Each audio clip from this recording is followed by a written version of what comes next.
This was the moment the simulation broke. For years, the Trump presidency has operated under a simple, unbreakable rule: reality is negotiable. If the president says the economy is booming, then it's booming. If he says he bought Greenland, then he bought Greenland. If he says the courts are rigged, then they must be rigged. Through sheer force of personality, Donald Trump managed to bend facts, markets, and political norms to his will. But yesterday, high in the snow-covered mountains of Davos, Switzerland, and at the same time on the icy streets of Manhattan, reality pushed back. And it didn't just push back. It delivered a knockout punch in front of the entire world. If you're watching this, you are witnessing what historians may one day call the Davos Disaster, one of the most humiliating 24-hour periods in the history of the American presidency. It was a split-screen catastrophe that shattered the administration's credibility in a way that no scandal, impeachment, or election ever could. On one side of the screen stood President Donald Trump at the podium of the World Economic Forum. He was there to take a victory lap. He was there to tell the global elite that a new American golden age had arrived. Under the bright lights, he declared that the United States was experiencing the greatest economy in history. He proudly described what he called a masterstroke deal to secure the Arctic. But on the other side of the screen, at that exact same moment, the world was beginning to unravel. The Japanese bond market was imploding. A wave of red numbers flooded financial terminals across the globe. The Canadian border began tightening energy exports that the United States depends on. And in New York City, legal authorities were serving seizure notices connected to the president's own private real estate empire. The illusion cracked instantly.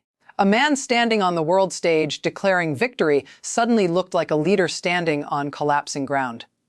The global elite, the bankers, CEOs, and technocrats sitting in that room didn't applaud. Many of them simply stood up and walked out. In this deep dive, we will reconstruct exactly what happened. We will show how the so-called Greenland victory collapsed before Trump even finished his opening remarks. We will analyze the hot mic moment that is now trending worldwide. And we will explain how a financial shock in Japan suddenly made the President of the United States look less like a titan of business and more like a distressed asset. This is the story of how the Trump empire, politically, financially, and diplomatically, slammed into reality high above sea level in the Swiss Alps. To understand the scale of the disaster, you first need to understand the stage. The World Economic Forum in Davos is the Super Bowl of global power. It is where billionaires, presidents, central bankers, and corporate titans gather to shape the direction of the world economy. It is also a place Donald Trump has often criticized publicly, but clearly still craves validation from. Davos represents approval from the financial elite, the smart money, the institutions that truly move global markets. Trump arrived with a single goal: to sell the success story of his presidency. He wanted to look the CEOs of BlackRock, Vanguard, and JP Morgan in the eye and say, "I was right. You were wrong. Invest in America."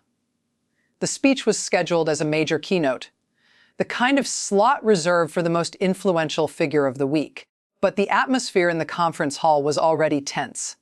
European leaders were uneasy after Trump's recent threats involving Greenland. Central bankers were alarmed by sudden movements in precious metal markets. Meanwhile, financial analysts were quietly watching signs of stress building in Japan's bond market.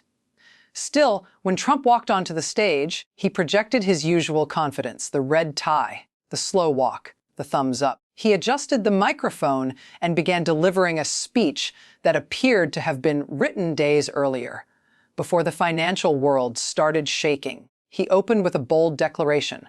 "My friends," he said, "we have secured the Arctic. The deal with Denmark is done. It's the greatest real estate deal since the Louisiana Purchase." He framed the agreement as if the United States had effectively gained control over Greenland's vast natural resources. But what he described as a historic victory was not what European leaders understood the deal to be. Behind the scenes, Discussions had only involved a limited commercial framework for possible resource cooperation. There was no sovereignty transfer, no annexation, no geopolitical conquest. And sitting in the front row was someone who knew that better than anyone, Denmark's prime minister. She didn't interrupt the speech. She didn't shout. Instead, she did something far more devastating. She calmly stood up, gathered her briefing papers, and walked out. Within seconds, other European leaders followed. Germany's delegation stood up. France's delegation followed. Officials from the European Commission rose from their seats. In a silent wave of diplomatic protest, the European delegation, representing the largest economic bloc on Earth, walked out of the hall while the American president was still speaking. Trump paused. His eyes flickered between the teleprompter and the emptying seats. He tried to improvise. "I see some people have to leave early," he joked. "Very busy people." But everyone in the room knew exactly what had just happened. Moments later, a joint statement from European leaders appeared on Bloomberg terminals throughout the hall. It stated clearly that Greenland's sovereignty was not negotiable and that the president's description of the agreement was inaccurate. Phones across the audience lit up at once. Executives stopped watching the stage. They began reading the statement. In less than 5 minutes, Trump had lost the room. He was celebrating a victory that the other side had publicly denied. Sensing the geopolitical argument slipping away, Trump pivoted to his safe territory, the economy. "Forget the politics," he said. "The dollar is king. The stock market has never been stronger." But at the exact moment he spoke those words, the Bank of Japan lost control of its bond market. The global yen carry trade began to unwind. News alerts flashed across financial screens. Japanese bond yields were spiking. Dow futures were plunging. A low murmur spread through the Davos audience, the unmistakable sound of investors realizing something had gone terribly wrong. Trump noticed the movement.